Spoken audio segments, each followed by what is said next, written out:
welcome again, Maxim here, and in this video I will talk about the operators, their skills, and how to gain focus.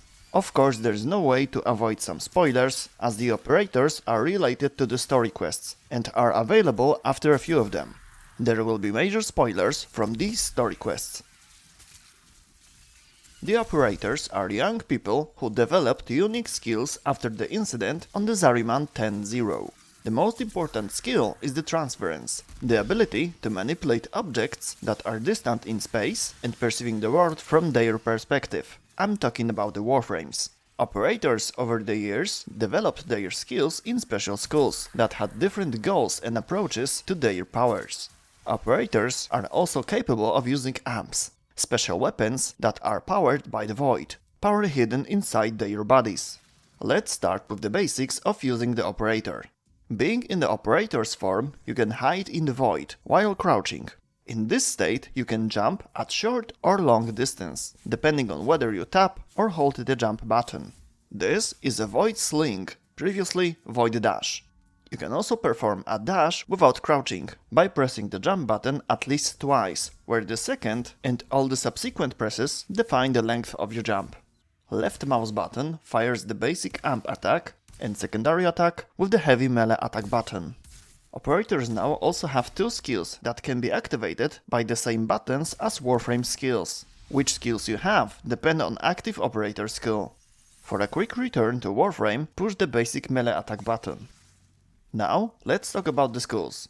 You can activate one of the specific skills at a time. Each skill gives you some active and passive skills, but there are also perks that can be activated globally and are always active, no matter which school you choose. But first things first. After completing the second Dream story quest, you will have access to the schools. You can earn points for them in two ways, with and without lens. The lens is an item that allows you to convert a certain percentage of the experience you gain into focus points. With these points, you can unlock and upgrade individual skills in schools. Now you can see what types of lenses are available, how many % of experience gained are converted into points, and where to get specific ones. You can place the lens in Warframe, weapon, or even in an amp. You can use more than one at the same time, all for the same school, or all for different ones. It is up to you. However, to get focus points at all, you need to do one more thing. In most missions, you have to wait for a special symbol to appear. After picking it up for 45 seconds, you will earn focus points for experience. The exception to this rule is the Sanctuary Onslaught. There, you gain focus for 45 seconds after entering the portal to the next zone. So which places are good to farm focus? Sanctuary Onslaught, Hydron will be good too, but you can also try Extermination Adaro on Sedna with Sleeping Equinox or Banshee to get Silent Kills bonus. After killing a few mobs, the focus symbol will appear. After collecting and using it, you can wait a moment for another to appear, or just run to the extraction and start the mission again. Choose a convenient method for you, and remember about the rules of gaining Affinity. Warframe kills, 100% of experience is assigned to the Warframe. Weapon kills, 50-50 to the weapon and Warframe. Team member kills, 25% to the Warframe, 75% is distributed to the weapons you have at the moment. A detailed explanation of how sharing Affinity works is in a video that you can see in the upper right corner right now. It is also in the description. Affinity boosters increase the amount of gained focus. Once the lens have been inserted, it cannot be removed, only destroyed. The second method of gaining focus, the one without focus lens, is available in the late game stages, after the Angels of the Zarimman story quest. After it, you will have access to special missions where you will find opponents that add focus points to the currently active school. The amount of focus you can get is limited per day. The daily limit is determined by the formula: 250,000 plus 5,000 times your current mastery rank. Okay, now you know what focus is and how to get it. Let's see what you can unlock with it. Each school consists of 10 perks, active and passive ones. Almost all of them have 3 upgrade levels. There is always a skill that is representative of the school, the middle one. There is also one additional passive perk in the same shape. Other are in pairs. 2 perks for the first skill, 2 for the second. 2 perks are active, doable by special actions. The last 2 are the only 4th tier, 4th level require a million focus points and a brilliant Eidolon shard. This shard can be obtained from the captured Eidolons. I will cover that topic in some other material. After such upgrade, this perk will be available globally, regardless of the currently active school. Speaking of shards, they are also used to add focus points to any school. These amounts are beyond the daily limit. In the lower right corner, there is also a shop in which you can buy decorations and cosmetic items for focus points. Knowing the structure, let's discuss how does specific tree function. Let's start with Madurai. The main skill increases physical and operator's damage. Passive perks with the option to be a global ones are increased energy capacity for amps and void beam, and its increased regeneration. The local passive is the ability to gain more critical damage on the operator and faster ability use in Warframe. This passive activates when you switch between Warframe and operator. The first active skill consumes all available energy and converts every percent of it into 10% more damage for 8 seconds. Developing this skill increases the weapon's efficiency by 40% during its active, both operators and Warframes. The second skill, the operator creates a wave which weakens hit enemies, so they are 50% more susceptible to operator's attack. Developing the skill causes opponents under its influence to extend the effect on their death onto other enemies. Additionally, increases their susceptibility to operator's attack. Additional skills in Madurai affect efficiency of Void Sling, former Void Dash, by 50% and add 40% strength for 20 seconds after performing a series of jumps. Now let's move on to Zenurik. Main skill: each picked up energy orb has a 50% chance to give extra energy for the next 5 seconds. An additional passive allows you to use Warframe skills with no energy cost, once every 60 seconds. Skills which can be global: increase the amount of the operator's energy and the rate of its regeneration. First active ability creates a bubble inside which energy regenerates. After exiting the bubble, energy is renewed for another 30 seconds. After developing it, you can use this skill again inside the bubble to increase its range, duration, and additionally add 20% of power strength for the duration of the regeneration.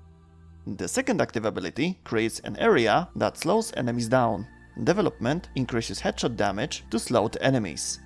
Additional skills have a 50% chance to disarm enemies after slanging through them.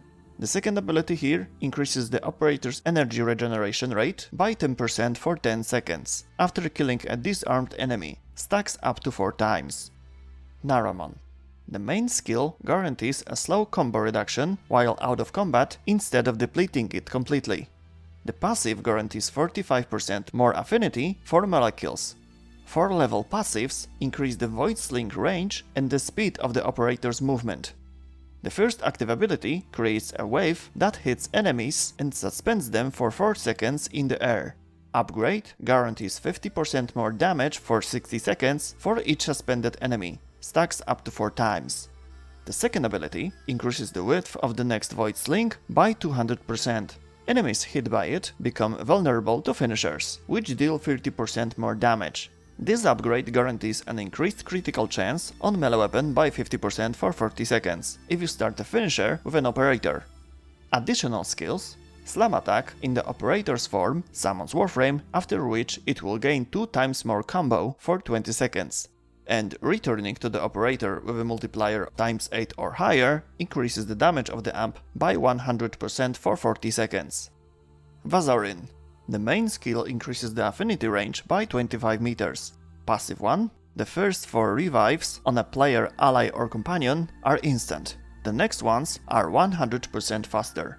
Global passives increase the armor, health and health regeneration rate of the operator. First active skill creates a shield that protects the operator and allies. Its base health is 500. This value can increase if the shield takes damage in the first 4 seconds after creating, like Rhino's Iron Skin. Upgrade gives the shield a 150% regeneration rate for Warframes after depleting a shield and reduces shield regeneration delay by 90%. Skill lasts 8 seconds. Second skill fires a projectile that can be detonated by pressing the skill button again, or detonates itself after hitting a surface or a target. Creates a vortex that lasts 8 seconds. Void Sling through trapped enemies grants 100 health to allies within Affinity range. A development adds special effects to Void Sling when it hit allies. They are immune to damage for 5 seconds and heal 60% of their health for the next 5 seconds. An additional skill is healing the operator while in Void mode, more if you hide longer. You can develop this skill, and achieving maximum health regeneration will cause you to heal allies within your Affinity range as well. The last skill is Unairu. The main skill gives resistance to slow, stun and knockdown statuses after using transference, changing back and forth from Warframe to Operator. Additional passive increases the Operator's and Warframe's armor by 200. Possible global passives: summon an Operator after the death of a Warframe. Killing with Operator in this state recharges the bar, which fully charged revives the Warframe. In this state you can increase the Operator's damage with the next perk. The first active skill creates a field within which opponents' shields are disabled. By developing this skill, you can leave created field using Sling, thereby expanding its duration and increasing skill radius. Second active skill fires a bomb which can be also detonated in flight by pressing the skill button again. Explosion causes enemies to lose 100 of their armor within 8 meters. Additional skills in this skill: Warframe immunity to damage for 4 seconds after killing the Operator. When Operator dies, you can use the action key to summon your Warframe in the place of his death. Additionally, with the next skill, you can get rid of the Warframe's transference disruptions, which causes Warframe's health reduction, and is applied for some time after death in Operator form. Applying transference disruptions multiple times will result in Warframe's death. And that's all in this video. The next one will be about amps, how and where to assemble them, and what effects and actions of individual components are. If you have any questions, please type them in the comment section or visit one of my streams, link in the description. See you next time, bye.